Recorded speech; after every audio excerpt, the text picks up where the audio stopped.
Hello, and welcome to this interview today. I'm joined by Nursey, probably a top two, probably one of the best medics in the world. Recent winner of the ESA Rewind Land with Froyotech.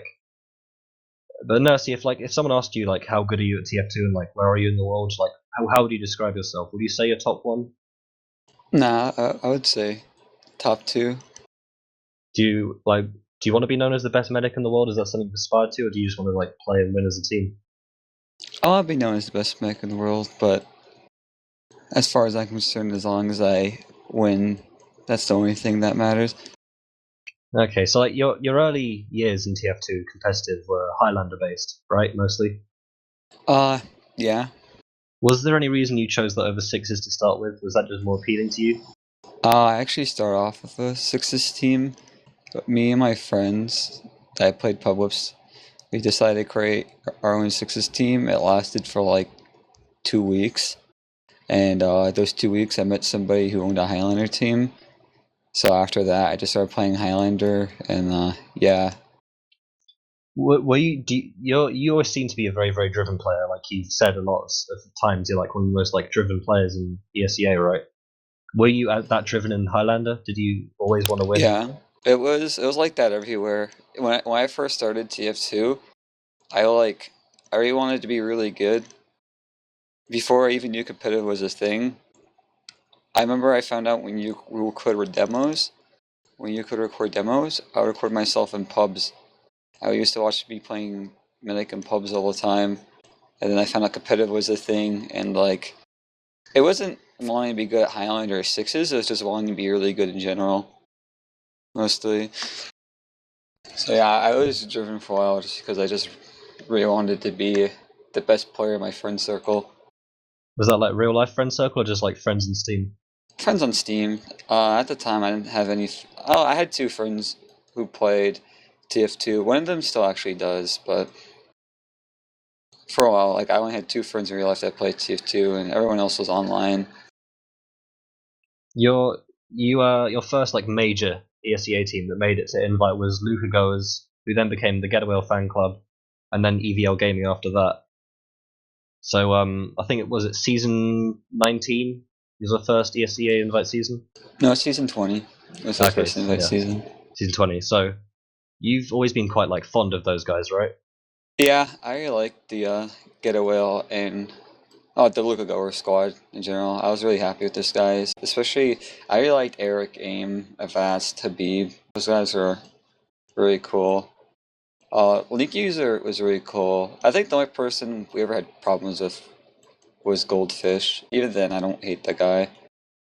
But everyone on Luca Goer season 20 and 21, I was really happy to play with.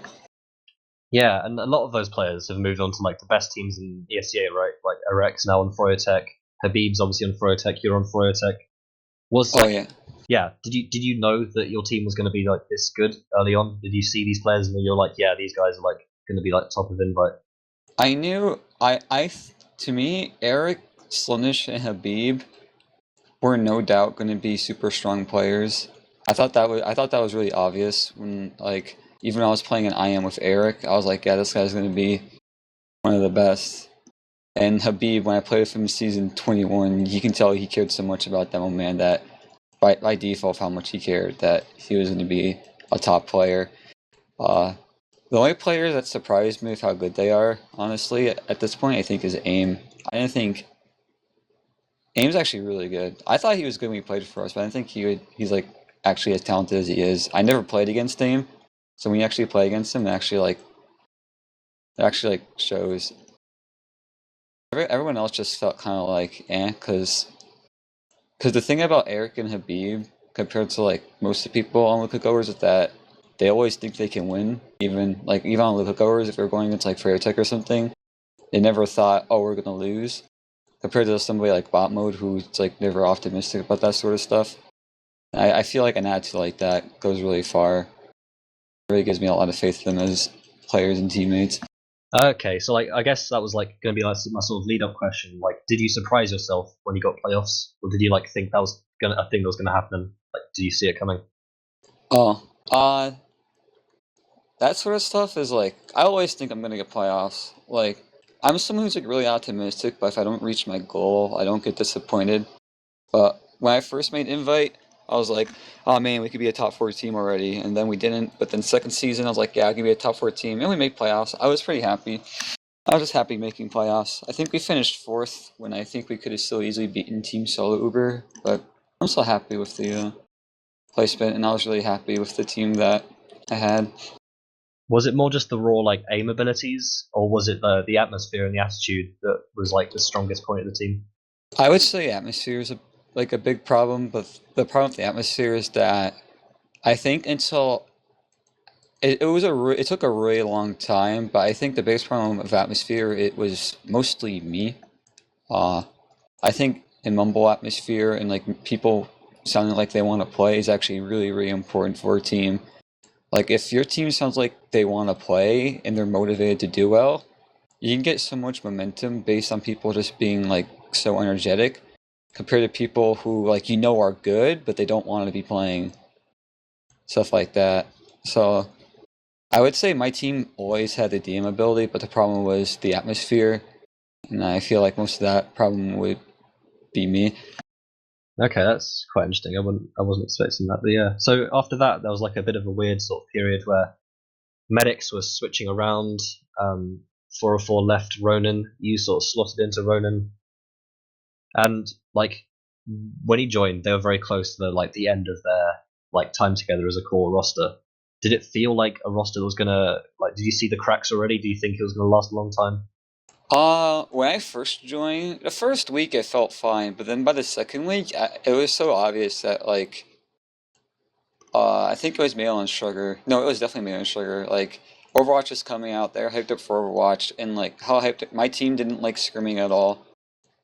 Mail and Sugar were too busy focusing on Overwatch. So like by that point, when they're like all talking like that, it's just pretty obvious. Like, yeah, this team's not going to give a shit. They're gone.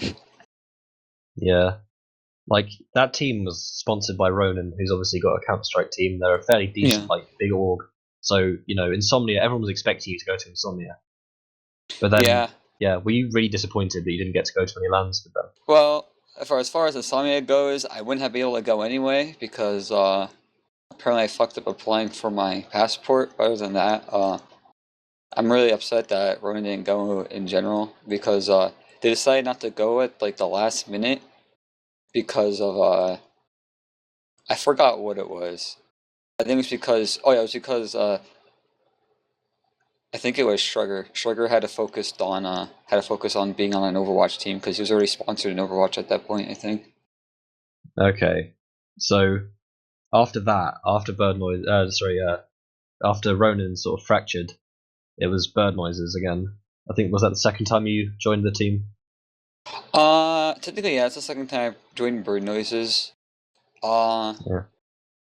yeah, after Ronan died, I actually tried to remake Luca Goers after Ronan died. I actually had the whole core team originally. I had Slumnish, Eric, Aim, Bot Mode, Assassin, and me. I had the whole squad back, but then, people slowly left. Eventually, Aim and Bot Mode left. Bot Mode went to go play for Bird Noises. Aim didn't want to play an invite. So then I remember I got Blank and Marmaduke Grills. Eric didn't want to play TF2, so he left for a little bit. So I got I think we actually had Ictus. I don't think if you guys know who Ictus is. We got Ictus play after Eric left, and then so the roster ended up being Ictus, Slunish Scout, Blank, Marmaduke Soldier, Habib, Demo, me, Medic, and it was actually a really fun roster. And the roster wanted to really try outside of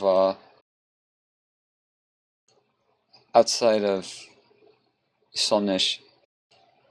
Then while I was trying to reform Luca Goers, Habib got an offer from Froyotech, and I remember he said, "Nursey, the scrims of Froyotech don't go well. Don't worry, I'm still playing for Luca Goers." Then they scrim Meat Market, and then they lose to Meat Market 5-1, and then they get rolled by EVL, and Habib still went to join Froyotech. I remember I was like so mad after that. After that happened, we actually had a demo man to replace Habib. I think it was Psy Guy. He said he was willing to play for us, but after that, it was like 2 days before the season started, and then Slonish left our team. And after that, I just said, God.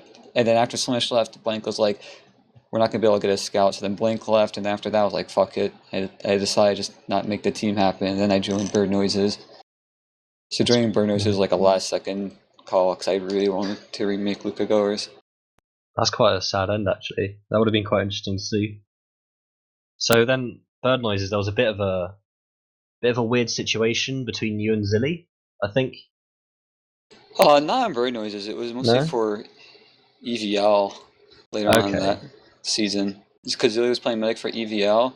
I was playing medic for Bird Noises, and I was not having a good time because of because of like two of the players, but I wasn't having a good time, so I ended up rage quitting off of that team, and Yeah, was this when you said you were going to take a bit of a break and just play like? yeah, Yeah. I was getting really mad because like I guess I have a huge ego on medic, and I can take criticism, but the problem is that when their criticism doesn't work, I told them it's not working, and they would keep telling me, just listen, and it was making me really mad to the point where I felt like I wasn't playing Meg in a way that was enjoyable at all, and that didn't work. So then I got really mad. So then I left the team. Well, I didn't leave the team. I said I'll take a break, and they had a sub medic. And when I asked to rejoin Bird Noises, they said, "Nah, we're gonna keep playing with this one medic." And I said, "Okay." And there was EVL. EVL's medic was Zealy, but EVL wanted me to play medic. And I said I would play medic for EVL, but the problem was is that an invite, you're only allowed to join two rosters after the season started. No, you're only allowed to join two rosters in general, an invite. So I was on the Bird Noises roster, so that counted as one, and then I switched to the Tech roster. Once I did that, I was not allowed to join any more roster and invite because I had to back up for Tech for one match. So Zoe wanted to leave EVL, and EVL wanted me to play medic for them. I said I would. Uh, they made me use Zilly's ESCA account, and then I got banned for ulting because I was trying to bypass the two teams a season rule. That's quite a mess, to be honest. Then after that is the beginning of Tech, right? Yep. After Yeah. when I got banned, I couldn't play the rest of the season, so I didn't do anything that season. But Yeah. So funniest thing is like about this, like I think you once said like you're the only other person who cares about winning invite besides Banny, and that's why you would never join Tech, right? I did say that. That's Yeah. the reason I wanted to remake Luka Goers because I wanted to make a team full of people who also wanted to be the best, and the players exist in invite. All the players that care about being better than Banny actually exist in invite. But the biggest problem is that none of them want to get on team together. And after how hard I tried to reform Luka Goers, only to have like 3 people just ditch me at pretty much at the last second, I just kind of said fuck it. And I was more than happy to play with Banny because I just went from the attitude of I just want to beat Banny to I'll just win all the time for free. That's pretty much what happened. Yeah. So you were saying earlier about your egos, and you know if there's one ego in invite, I'm sorry, it's not you. It is Grant Vincent, right? Uh, I really hate to be mean, but I'm pretty confident saying yeah. Benny definitely has the biggest ego. As far as my ego goes, it's just I think I'm good at medic. I don't think I'm the best in the world, but I think I'm good at medic. That's what I think. That's usually how far it goes. Benny is like Benny won't say he's the best, but he's really confident in how he plays TF2. Yeah, Is he's very eager to prove it, but he won't admit it. yeah. Yeah. So how is the relationship between you and Banny like? Do you like? Is it like one of those sort of like chaotic artist things where like two people come together who should be very opposing, but like they work really well together? No, not at all. Like Benny and I both love TF2, and we both just want to win all the time. So it's actually like we have like really natural chemistry just because we both how much we love winning. So like as much as I would love to beat Benny, I never hated him. I just wanted to beat him because he was known as the big boss, Yeah, you yeah, of know, course. and I wanted to beat the big boss. But like me and Benny, I think have like a really good relationship. like team-wise, just Yeah. because we both like winning a lot. I never hated him, and I don't think he ever hated me. So So like this added to Habib and Arek. So that must be like you must have some really like harmonic team, right? You must really mesh together.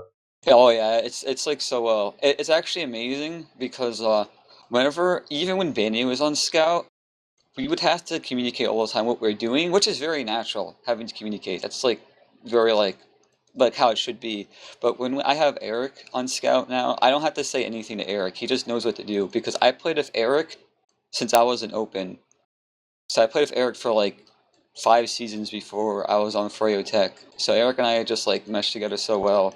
And, like he knows how I want to be defended. He knows how I think people are going to like do stuff. Like Eric just understands my version of TF2 so well.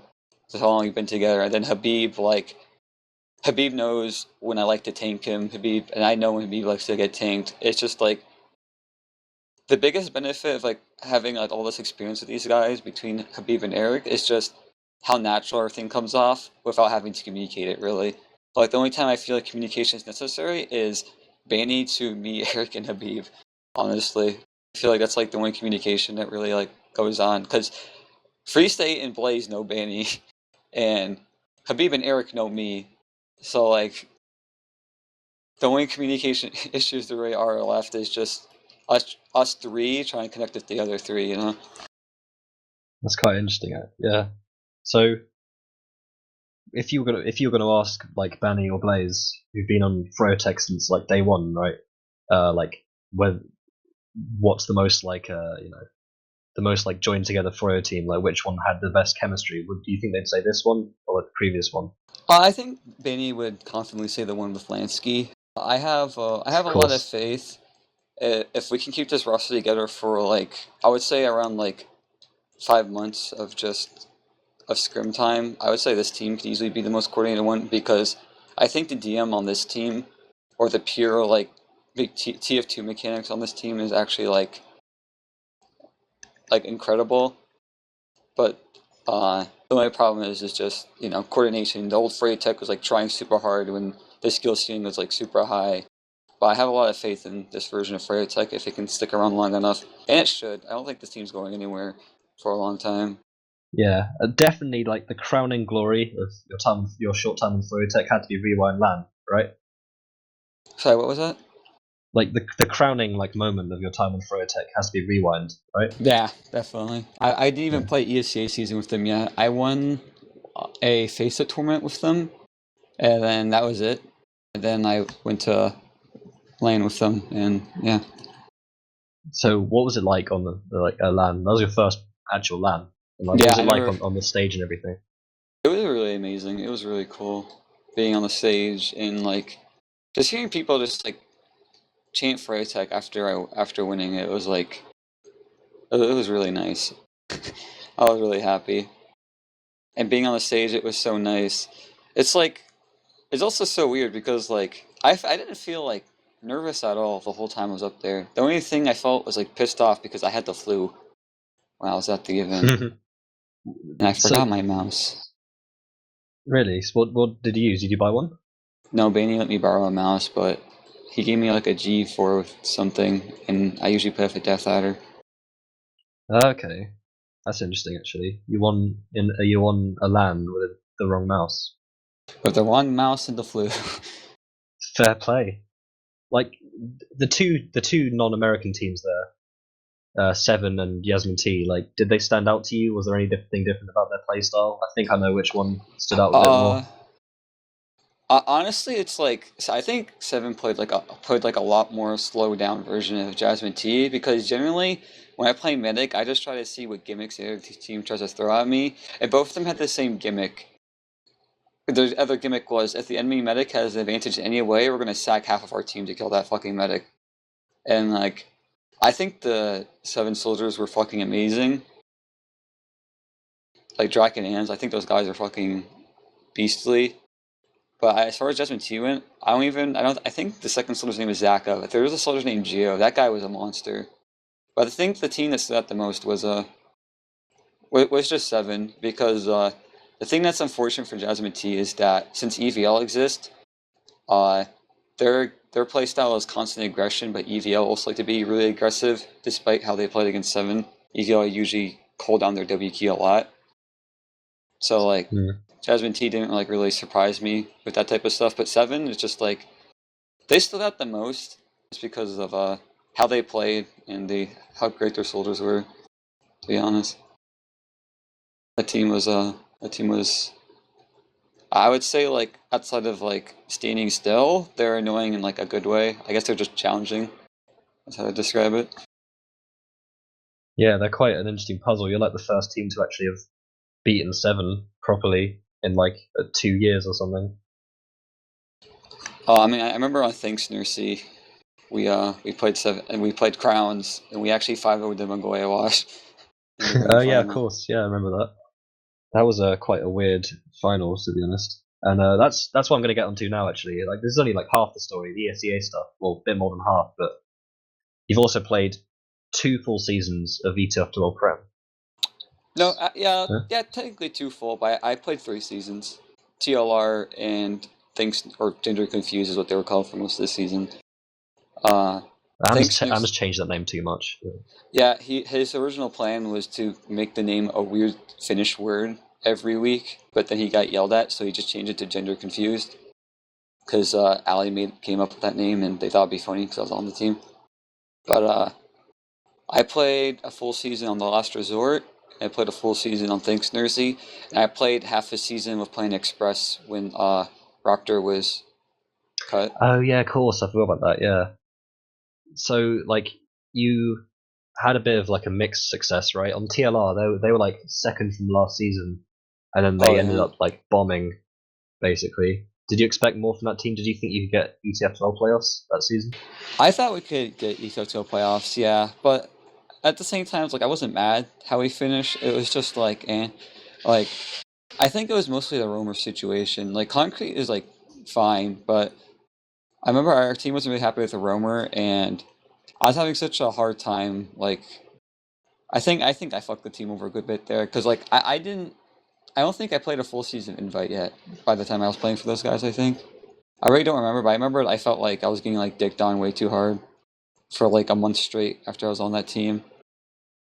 I think a lot of it must have been the negative energy from your demo man, to be honest. Warher, yeah. Oh yeah. It didn't feel negative, but I think it's because I just like AIMS too much. Like AIMS, Hair P, and like Kyler for fun. Like I actually, those guys were really great. I liked War too. Like when I was playing, it didn't feel like negative. I was like pretty happy, but he could have been negative for all I know but I have like a real like high standard of negative because I played with some like real bad tier people before, so it's kind of hard to get me like really mad Yeah, with some people's negativity. that's pretty strange because Am's literally labelled him the worst teammate he's ever had. Or her, yeah. Yeah, on that season. Oh But damn it! That didn't feel like that to me. I didn't think he thought that way. fair enough. So yeah, like Concrete, did he just get in because Kyler knew him, or was there another reason? Uh, I think it was him, and I think their soldier was Larval Abstract Yeah, the that English we guy. were trying out. Yeah, both of them actually were doing really good in our scrims, but I remember that. But we went with Concrete because I don't remember why. I just remember we just got Concrete, and I didn't mind. We got Concrete, and then our first match, I think we got like I forgot what happened in our first match, but I remember Concrete got kind of like destroyed. Yeah, I mean to be fair, he was put in quite a hard position. You know, he'd never played top level before, and like Ams was being very aggressive, so he kind of didn't seem to really know his place in the team a bit, I guess. Yeah, to me, I thought we were just picking up like up and comer, but I didn't know ETL players that well at the time. So Yeah, like I didn't even know if he was an up and comer. I just heard, hey, I just heard them talking about 2 roamers or LT who haven't played in Prem yet. I think and it was like Lava Abstract and Concrete, and they just happened to go with Concrete. And yeah, I was actually watching a frag video of Lava Abstract last night, and like that guy's actually crazy. yeah. He spent a bit of time on Suave, I think, which is like the best team in Europe for a bit. But Yeah, that yeah, guy, he's actually crazy. it's like you've played in both seasons, both continents, obviously. Like, So across the whole of Invite and across the whole of Prem, which team, like which continent has a better level? Do you think overall, or do you think it's I, fairly equal?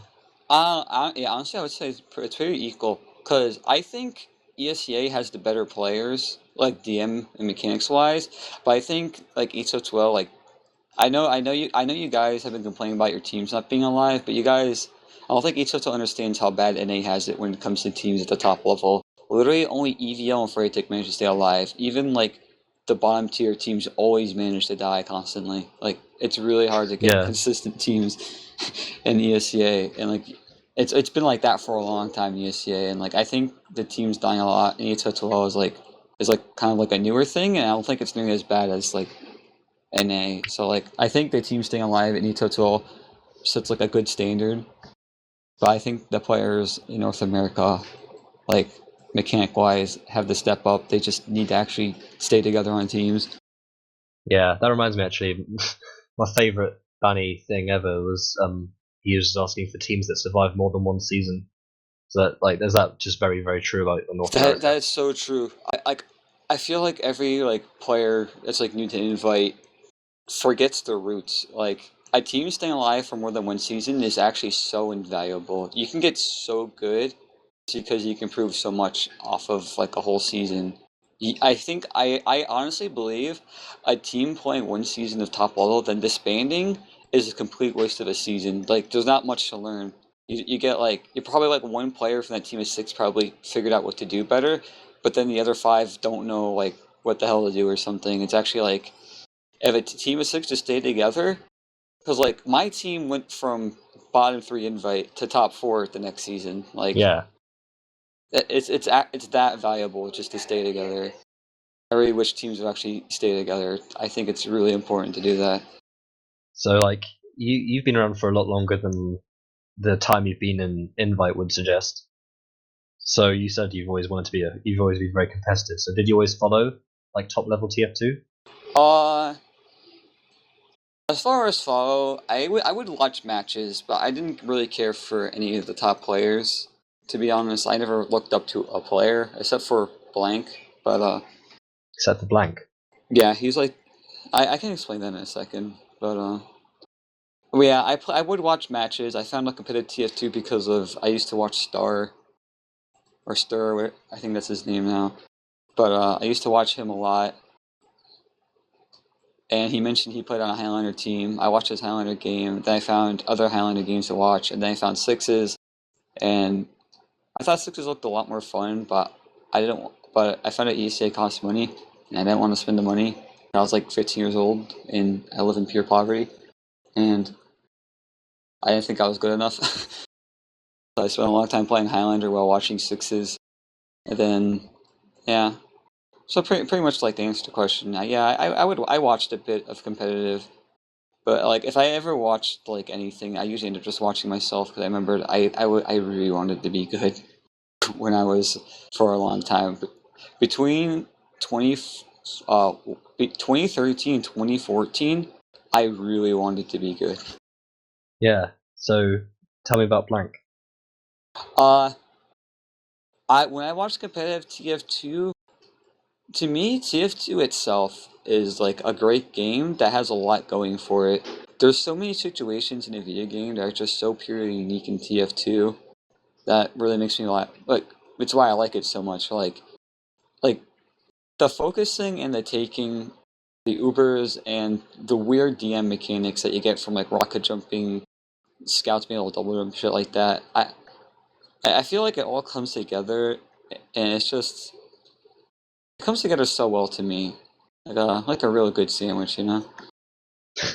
Like a really good So sandwich. when yeah, so but the problem with that is that teams don't think that way when I watch them. I 100% believe this till this day. I honestly believe what I think. I believe that TF2 can be extremely fast paced. There can be a lot of action, and there's always something new to do. So when I watch competitive, when I watch teams like Banny's teams, it didn't appeal to me how they played. When I watched teams like Classic Mixup, I liked how aggressive they were, but I thought they were playing like I honestly thought they weren't playing very smart outside of the when they would if they didn't pick the right moment to hold down W, they usually got dicked pretty hard. So then but then I watched Blank. I watched Blank's teams in IM, and then I watched them in Invite, and like they weren't like winning, but they weren't playing a by the book TF2. And I knew they weren't playing normal TF2 because of Blank and the other players like Memphis Vaughn stuff. Like those guys theorycrated TF2 a lot, and I really liked how they tried to play it. I think that type of stuff is so good because they weren't by the book. They hold points way differently than any other team.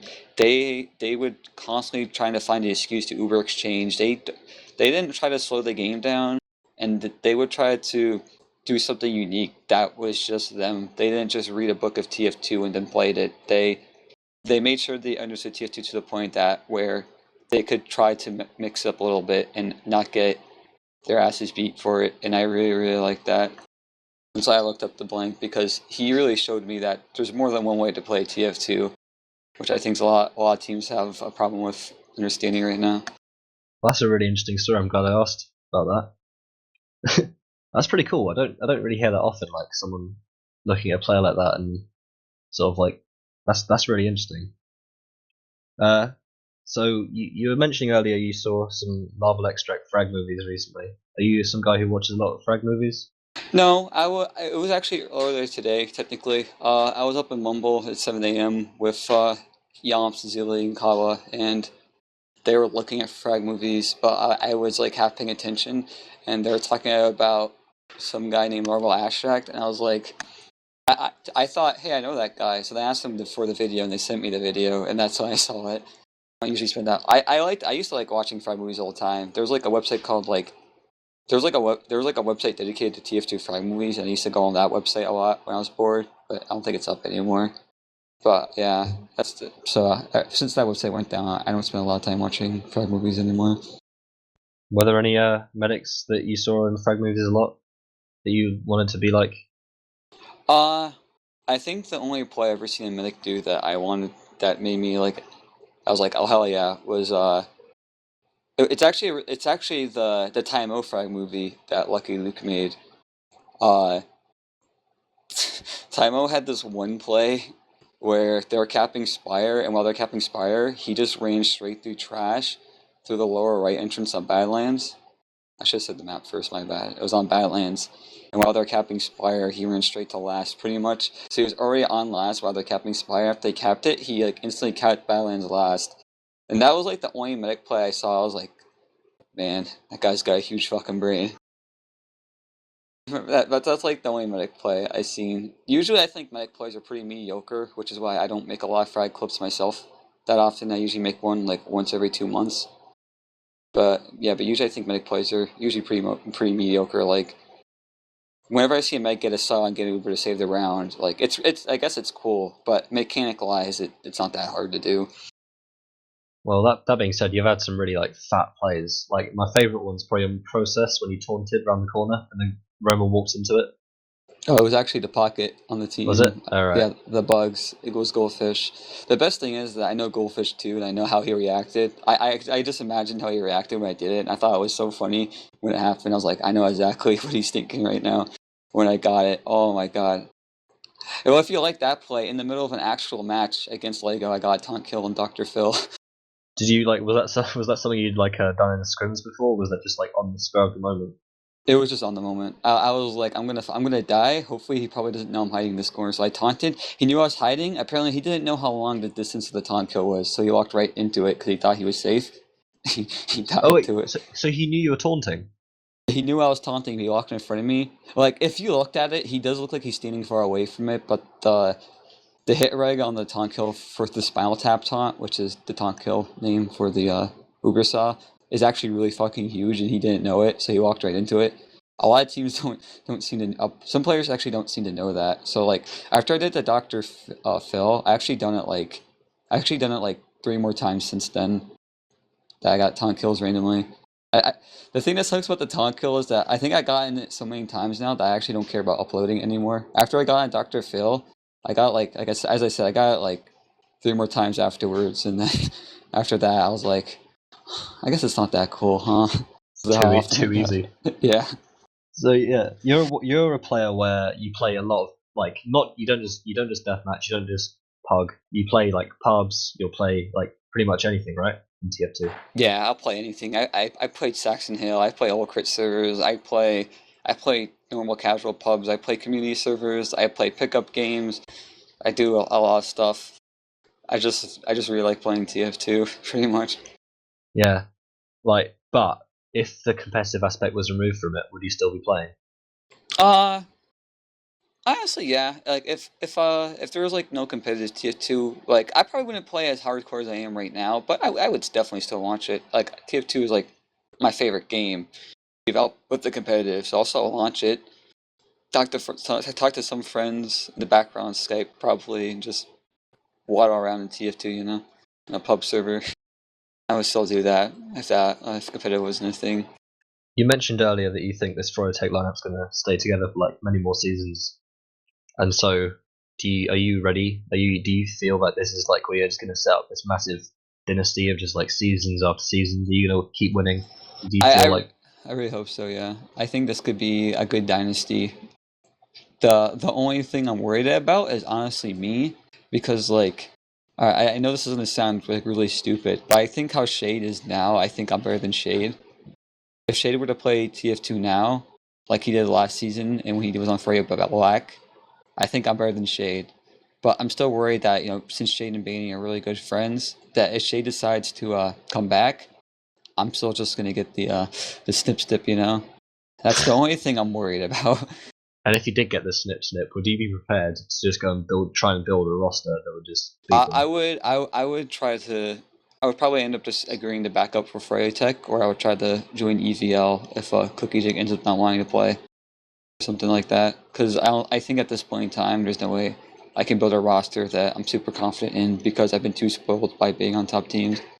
Have you ever felt like it playing anything other than medic? Because in Pugs you play a lot of other classes, but is it Uh, always been right? my DM is so inconsistent. I think there's times where I'm able to 1v1 top invite scouts. Like there's been times where I 1v1 Diomps and Corsa. And like I remember I had this pug where I consistently beat Corsa in 1v1s and I felt like a lord. But then like other nights I go 18-18 in bottom damage. So like if I found a way to make my DM more consistent, I would be more if and I were to get cut from Tech or something, I would be more than happy to play a DM class. Well, other than that, nah, I didn't really think about it because the only other class I enjoy as much as Medic probably is Demo Man, and I'm really awful at Demo Man. Yeah, Demoman's quite a I don't know, it takes a lot of grind, right? Demo Man's I remember I think it was a pug last night. I think I heard it in a pug last night, or I read it somewhere last night. Someone said Demo Man's only a good class if you're the best player in the server. Yeah, well, I think most Demomen would agree with that. Well, do you have any last words, any shout outs, any call outs to any players you're going to smash next season?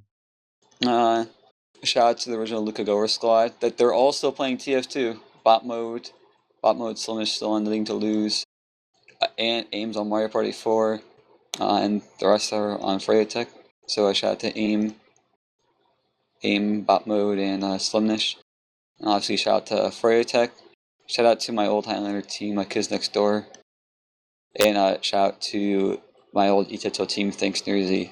Especially AMS, I love that guy. Thank you very much.